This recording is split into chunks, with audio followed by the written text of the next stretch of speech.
Di awal-awal di kitab Ar-Risalah ala Dunia, Ghazali bilang, ini sebenarnya saya nulis kitab ini, ada seorang teman yang tanya padaku, apa ya benar ada ilmu jenis laduni ini? Itu di pengantar dia bilang begitu. Dia meragukan temannya ini. Apa ya ada? Pengetahuan itu kan dari akal, dari rasio, dari pengalaman. Kok ada pengetahuan yang laduni, yang dikasih Allah langsung, itu kayak gimana? Akhirnya Ghazali, ya sudah, saya tulis risalah. Nanti jenis risalah itu kan kayak surat, jadi tidak terlalu panjang. Semacam jawaban dari pertanyaan temannya tentang ilmu laduni. Oke, terus kemuliaan ilmu, ini bagian awal.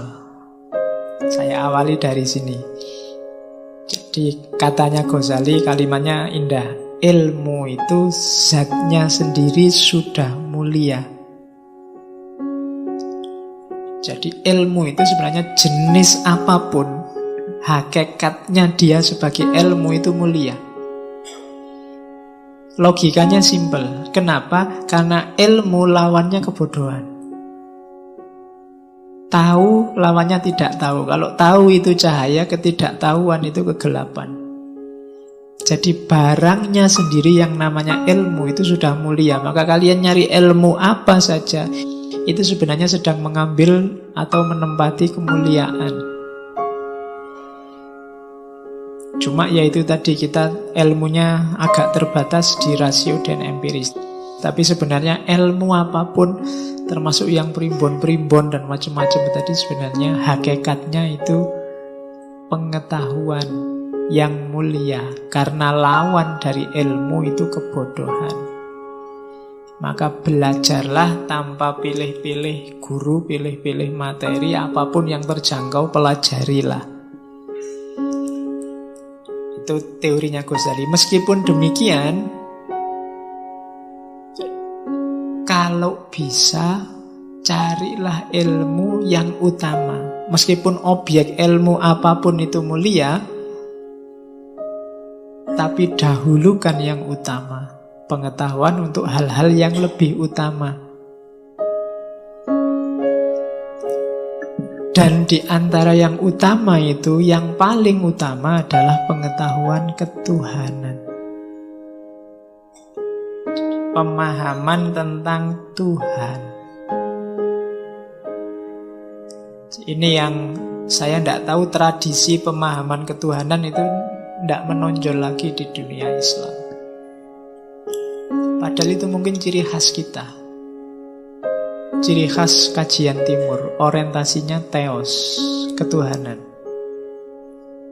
Jadi katanya Ghazali, objek ilmu yang paling mulia itu Tuhan. Karena kita nanti innalillahi wa inna ilaihi roji'un, dari Allah akan kembali ke sana. Maka mempelajari, kalau bahasa Jawanya sangkan paraning dumadi, asal-usul dari mana kita datang dan kemana kita akan kembali, itu adalah mengenali Tuhan. Karena kita datang dari Tuhan, kembali ke Tuhan. Datang dari Allah, kembali ke Allah. Maka objek ilmu paling mulia adalah Allah. Kita sejak kecil dikenalkan oleh Allah untuk diyakini. Jarang yang dikenalkan secara dalam atau diarahkan untuk lebih mengenal. Biasanya kita pokoknya yakinlah Allah itu ada, titik. Jarang di antara kita yang secara serius mengkaji Allah, hakikatnya, sifat-sifatnya.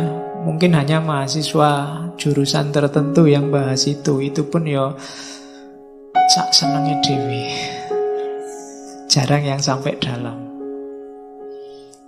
Padahal itu objek ilmu yang paling mulia. Hakikat kita nanti di situ. Dari Allah kembali ke Allah. Kalau kita Allahnya tidak kenal, Kalau Allah itu hanya sebagai untuk diyakini kemudian ngasih kewajiban-kewajiban, itu kan rasanya Allah itu kayak majikan kita. Kita diperintahi macam-macam dan kita tidak kenal dia. Jarang orang yang intensif berusaha mengenal atau diperkenalkan dengan Allah. Makanya ilmu yang nomor satu kalau di Ghazali tauhid. Kita harus kenal Allah. Kalau kenal aja ndak, jangan membayangkan bisa jatuh cinta. Tak kenal maka tak sayang. Jadi di antara kuncinya kenapa kemarin kita belajar mahabbatullah, cinta sama Allah. Kenapa kok kita susah bisa mencintai Allah? Karena mungkin kita tidak kenal. Kenal aja ndak gimana bisa cinta. Apalagi sekarang ilmu kita hanya ilmu materi sama ilmu rasio. Positivistik, hanya percaya yang ada faktanya, ada gambarnya. Wassalam sudah kan? Allah itu sudah gaib. Kita tidak kenal lagi. Kok disuruh mencintai? Jauh. Maka objek ilmu yang utama nomor satu adalah ketuhanan.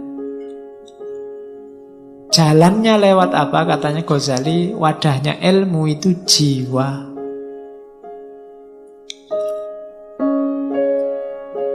Jiwa kita itu makanannya adalah ilmu. Fisikmu itu makanannya kan, ya makan yang kamu makan tiap hari, minumnya juga yang kamu minum tiap hari. Kalau ini kebutuhan fisik.